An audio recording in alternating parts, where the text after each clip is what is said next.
Hey everyone, this is Ben and Aubrey. We're coming at you today with a summary over social media campaign.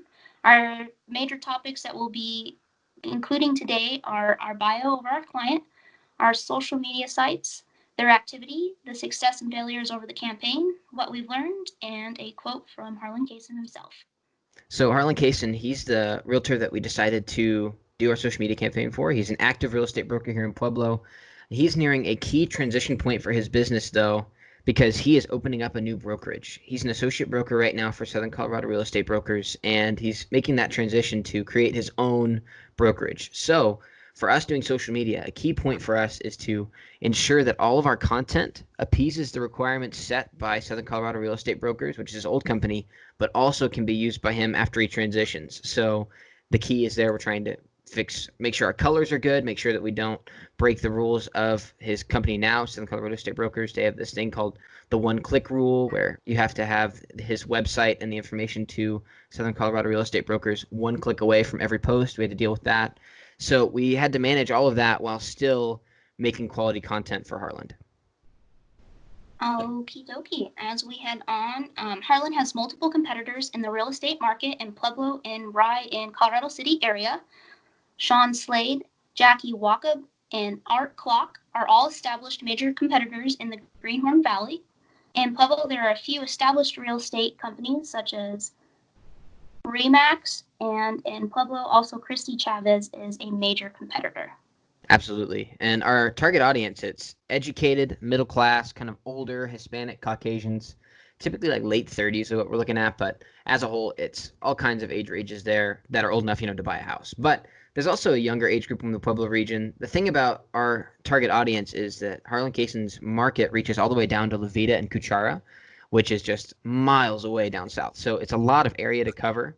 So it's a really big target audience for us to focus on, just all of Southern Colorado, essentially.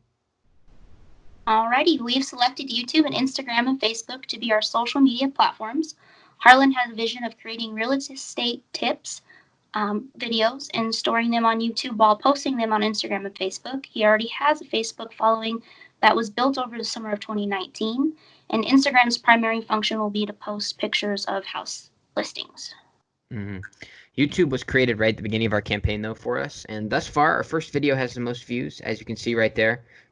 It ended up with 18 impressions and 6 views. But as a whole for YouTube, we didn't get as much of a following as we were looking for. The thing about YouTube, though, is the main idea for that was going to be we wanted to post videos onto Facebook, but still have a place that you could go archive videos. So if somebody wants to just go binge a bunch of Harlan Kaysen's videos, they can go check them out on YouTube. So it doesn't have as much of a following yet, but I think that there's still some potential there. Agreed. Another social media platform that we created for Harlan Kaysen is Instagram.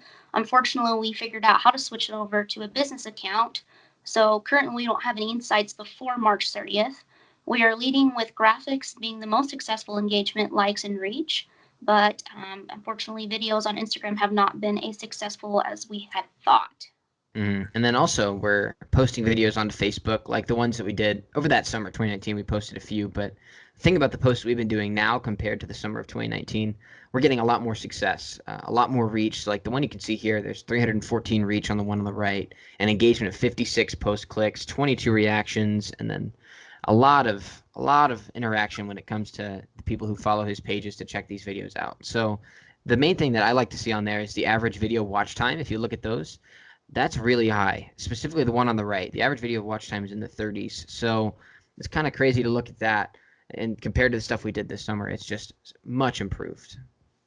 Awesome. So, talking about videos, we had to adjust the video style for the coronavirus quarantine.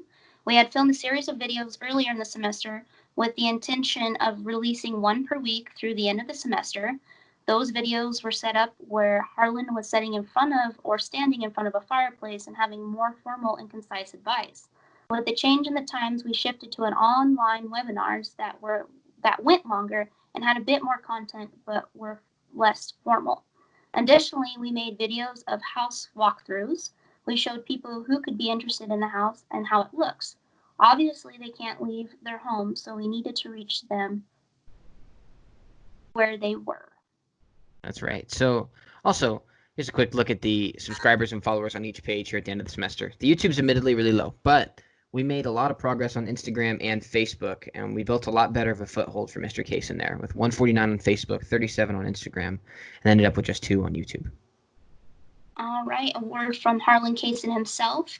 Harlan said that Aubrey and Ben were great to work with. They've listened to what my needs and sought creative ways to add value to my social media presence.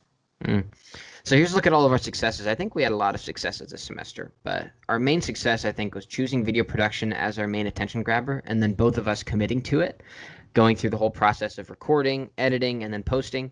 We found that keeping the graphics cohesive was another success. Like I mentioned at the beginning, it was going to be a challenge to make sure that the colors and the tone fits kind of the old and the new that we're trying to do. So if you look at the ones even on this page, you can see our color scheme we went with is a lot of green and blue because Harlan's new company is going to be pretty blue when it comes to what they're going to be doing, and then green is the way Southern Color Real Estate Brokers, which is where he's at right now, is. So kind of we're transitioning with them, as you can see. So I think like that was a major success for us, is be able to keep that cohesive between the few of them. But we had a couple of minor failures, but we were able to get over those. But we had some high levels of engagement on Facebook videos, which is the real thing that kind of blew away the videos from the summer. That's the thing that I think was the biggest success, where people were watching for longer and interacting more. But a major success we had also was being able to be really adaptable. Obviously, as everybody knows, this is a once in a lifetime kind of thing going on where we all have to be inside, where things have changed like crazy. We had to switch up plans, like Aubrey was saying, with a few videos in the bank that we couldn't even post. So as this happened, we had to adjust our whole plan and change what we're going to do. So we prevailed over that time of change to keep social media a priority and to keep it impactful. I think that was a big success for us. Most definitely. And as we had some successes, we had some minor fails. I believe some areas that we could have improved were a better schedule posting, but for the reason why we discontinued scheduling posting is because of the timeliness of the content that we were posting. Um, and another way that we could have improved, a personal way for me, was to be able to slow down. I had made a mistake in one of the graphics that I created. As you can see, my error in the circled area. Another section that could have used a little bit more love was our YouTube channel. Our main goal this semester was really to embrace YouTube as our main platform, but we didn't incorporate what we had set out to do. Um, but we also had the opportunity to use what Dax Larson had taught us on one of our Instagram videos. We had posted a minute on there and asked the followers to take a look and potentially drag them to our YouTube page. I'm hoping that they don't really think that made a good impression, but hey, it was super neat to try. And I was grateful that Ben and Harlan were willing to give it a good go. So Mm-hmm. So let's take a second to talk about what we learned from this process. So I'll go first. I think that the main thing I learned from this process is to be adaptable. Whenever it comes to your plans, obviously this is a really good example now of having to adjust plans to deal with what's going on, but you can't really be super set in your ways with the way things go. I'm a guy who likes to sit down and plan things out and just kind of go like that. But whenever things changed, we had to adjust what we were doing, and I think that's a lesson for what we got to do in the future.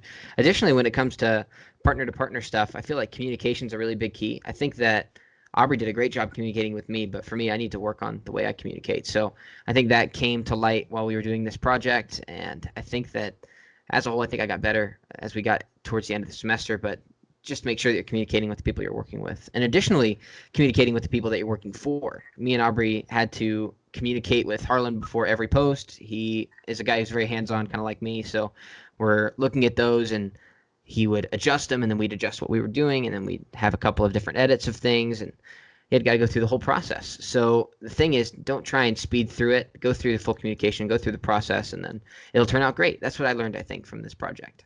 awesome, Ben. I have also learned a lot of things, mostly from you too. I think that you really taught me the importance of filming and the post productions, the whole aspect of it. So that was pretty awesome for you to be patient with me.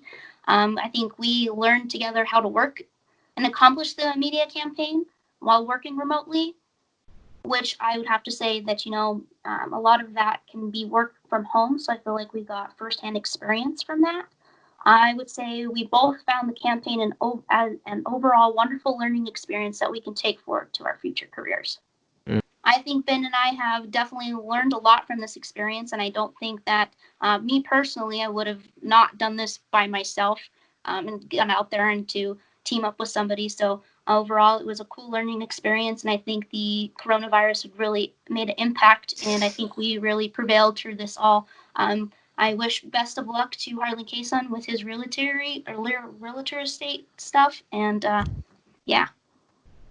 Sweet. Thanks, everybody.